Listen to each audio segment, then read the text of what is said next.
Good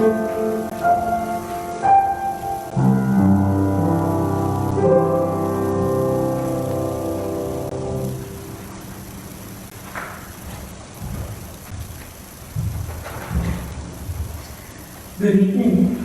Welcome to our Good Friday service. This is a time of darkness, a time of fear, a time of suffering, a time of death. We come to the cross and we stand in its shadow. One note before we begin.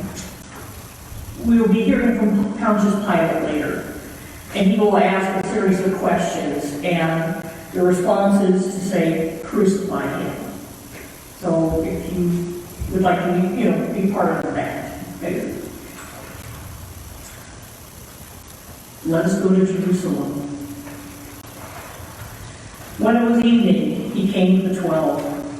And when they had taken their places and were eating, Jesus said, "Truly I tell you, one of you will betray me, one of you who is eating with me." They began to be distressed and say to him one after another, "Surely not I, surely not I."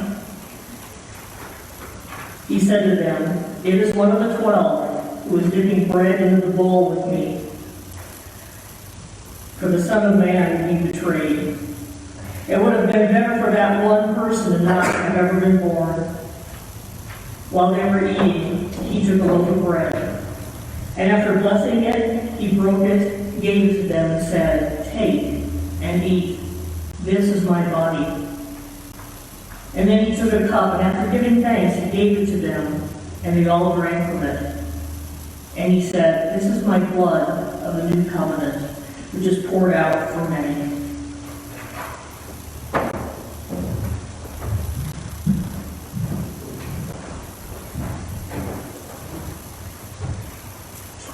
Do not withhold your mercy from me, O Lord. May your love and your truth always protect me. For troubles without number surround me. My sins and hope overtake me, and I cannot see. They are more than the hairs of my head, and my heart fails within me. Be pleased, O Lord, to save me. O Lord, come quickly to help me. May all who seek to take my life be put to shame and confusion. May all who desire my ruin be turned back in disgrace. Yet I am poor and needy. May the Lord think of me.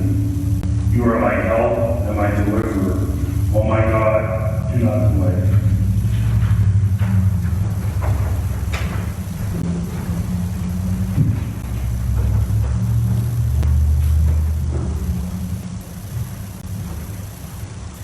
The pain didn't stop.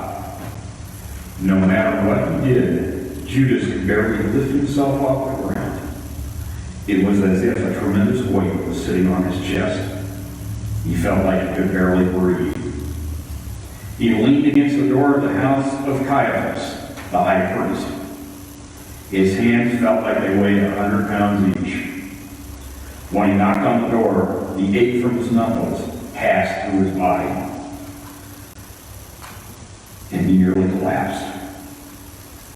The door opened, and Judas could tell by the way the servant stared at him that he must have looked as bad as he felt. Judas was led through a hall. The servant constantly had to stop and wait for Judas to catch up. The servant took him into a room where the chief priest sat on the floor around a table. Judas didn't even recognize the voice that came out of his own mouth. "What will you give me if I bring Jesus to you?"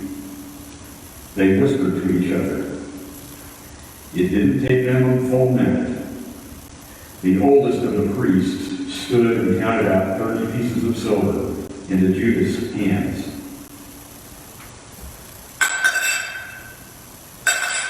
In spite of the cold he felt on his skin, the coins were so hot he thought they would surely brand his palms.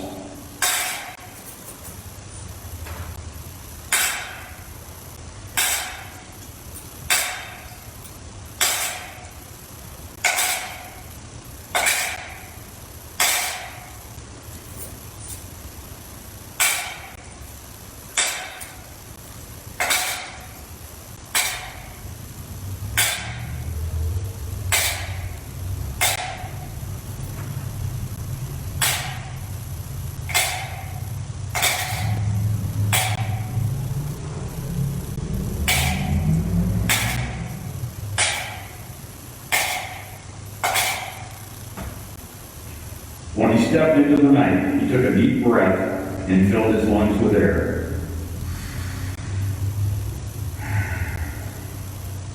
It was the first deep breath he'd taken since he'd made his decision. He stood erect, and the pain in his chest and bones were gone. The throbbing in his head had subsided, but the coins still felt hot in his hands. He dumped them into a small leather pouch and tied it to his belt. He couldn't help hearing the coins jingle when he started walking down the dark road.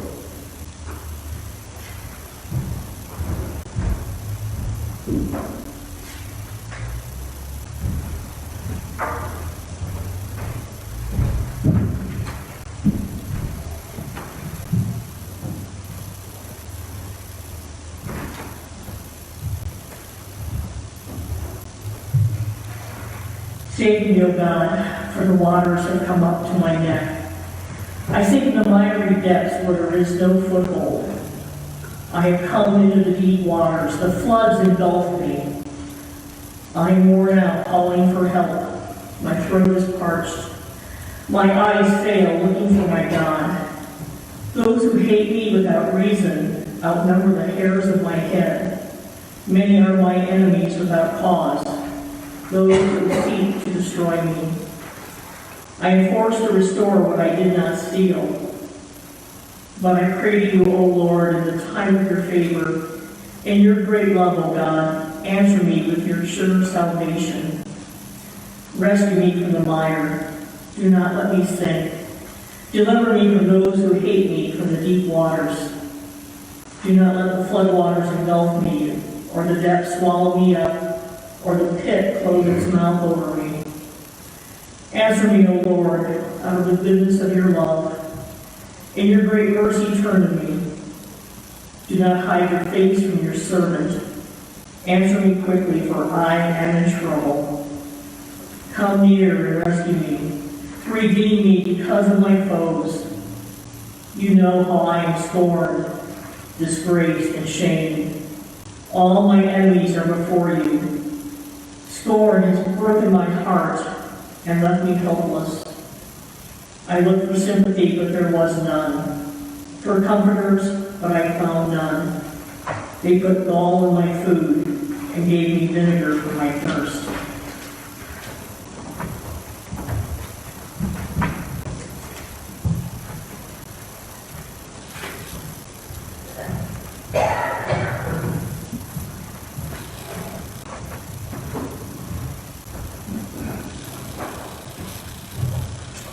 Peter was the one they called the rock. He was the strong one. Some would say he was the stubborn one. He was the one the others leaned on when they began to question their beliefs. But on this night, when Jesus put his hands on Peter's shoulders, there was pain in the Messiah's eyes. He was hurt. His face had become heavy, and it looked as if he could no longer smile. Peter, he said, tonight you will deny me 3 times that you even know me.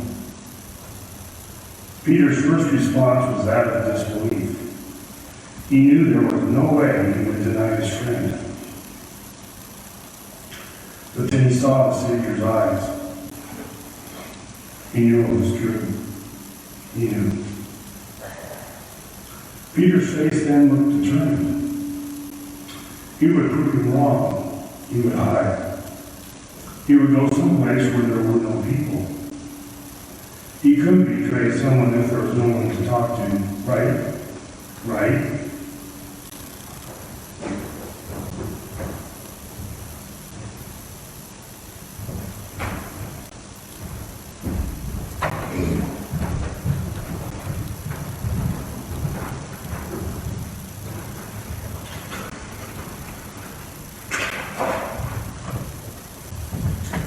O God, whom I pray, do not remain silent, for the wicked and deceitful have opened their mouths against me. They have spoken against me with lying tongues. With words of hatred they surround me. They attack me without cause. In return for my friendship, they accuse me. But I am a prayerful person. They repay me evil for good and hatred for my friendship. But you, O sovereign Lord, deal well with me for your name's sake. Out of the goodness of your love, deliver me, for I am poor and needy, and my heart is wounded within me. I fade away like an evening shadow. I am shaken off like a locust. My knees give way from fasting, and my body is thin and gaunt. I am an object of scorn to my accusers. When they see me, they shake their heads. Help me, O Lord my God. Save me in accordance with your love. Let them know that it is your hand, that you, O Lord, have done it. They may curse, but you will bless. When they attack, they will be put to shame, but your servant will rejoice. My accusers will be clothed with disgrace and wrapped in shame as in a cloak. With my mouth I will greatly extol the Lord. In the great throng I will praise him. For he stands at the right hand of the evil one, to save my life from those who condemn me.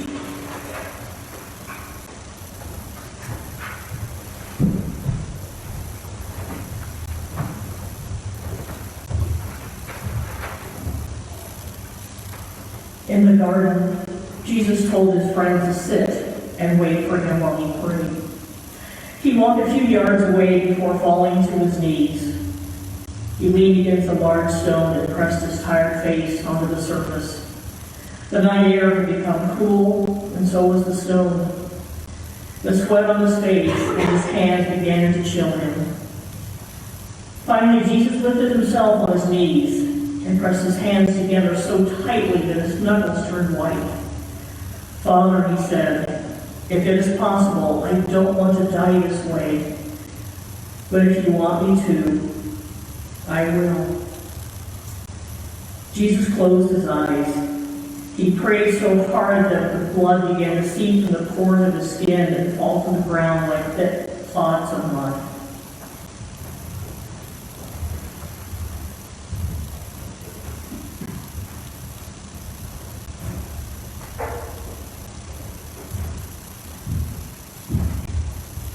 Would you please stand as you're able and join in singing "You Will Run the Cross"?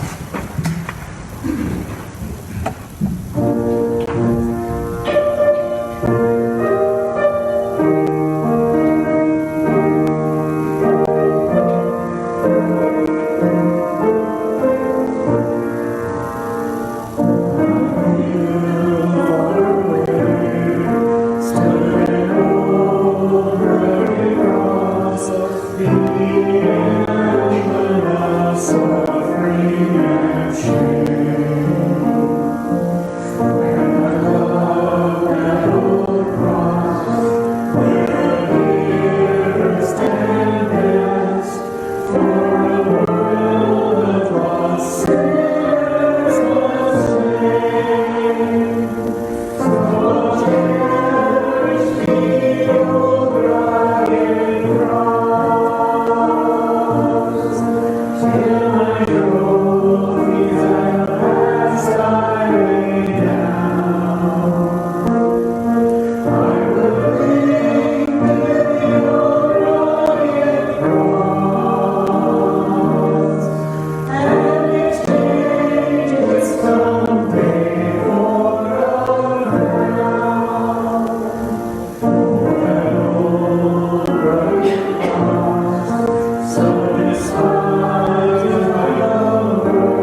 Do you refuse to speak to me? Pilate asked.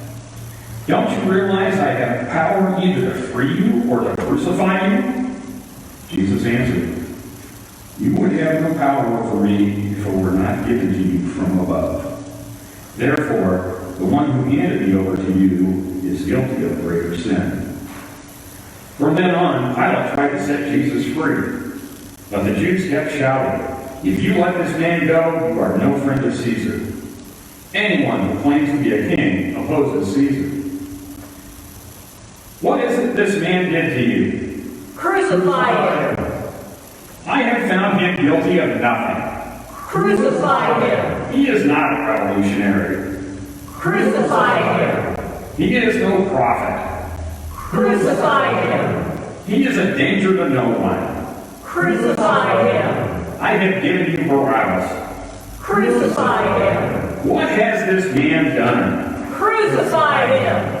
I will have him whipped. Will that satisfy you? Crucify him! But what has he done? Crucify him! Fine, he is yours. Crucify him! I wash his blood off my hands. Crucify him! This is not my doing. You will take responsibility for his death. Crucify! Crucify! Crucify! Crucify!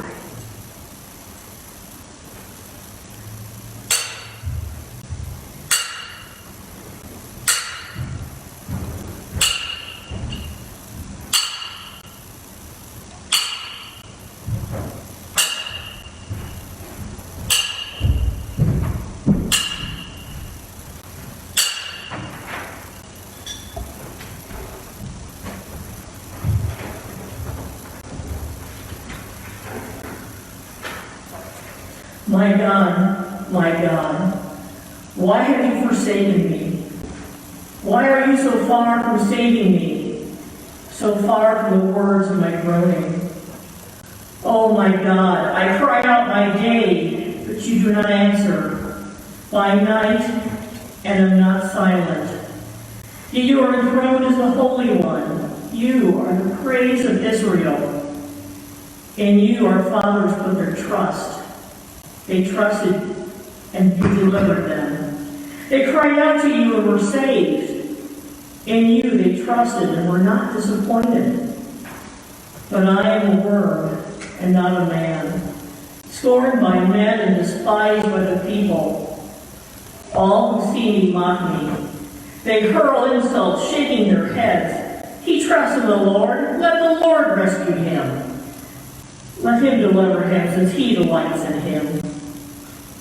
Many bulls surround me, strong bulls of Bashan encircle me. Roaring lions tearing open their prey, their mouths open wide against me. I am poured out like water, and all my bones are out of joint. My heart is turned to water. It is melted away within me. My strength is dried up like a potsherd. My tongue sticks to the roof of my mouth. You lay me in the dust of death. Dogs have surrounded me.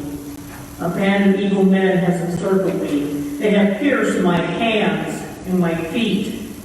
I can count all my bones. People stare and gloat over me. They divide my garments among them and cast lots for my clothing. Please stand as you're able and join in singing, or you there.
When they came to the place that is called the Skull, they crucified Jesus there with the criminals, one on his right and one on his left. Then Jesus said, "Father, forgive them, for they do not know what they are doing."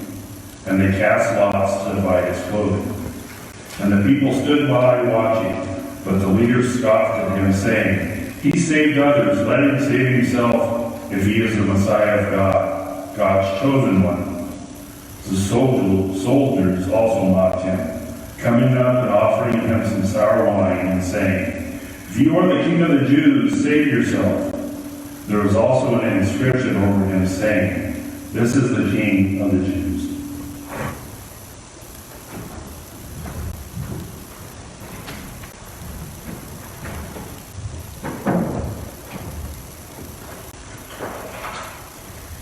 One of the criminals who were hanged there kept deriding him, saying, "Are you not the Messiah? Save yourself and us." But the other rebuked him, saying, "Do you not fear God, since you are under the same sentence of condemnation?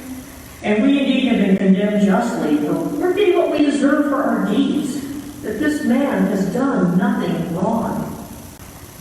Then he said, "Jesus, remember me when you come into your kingdom."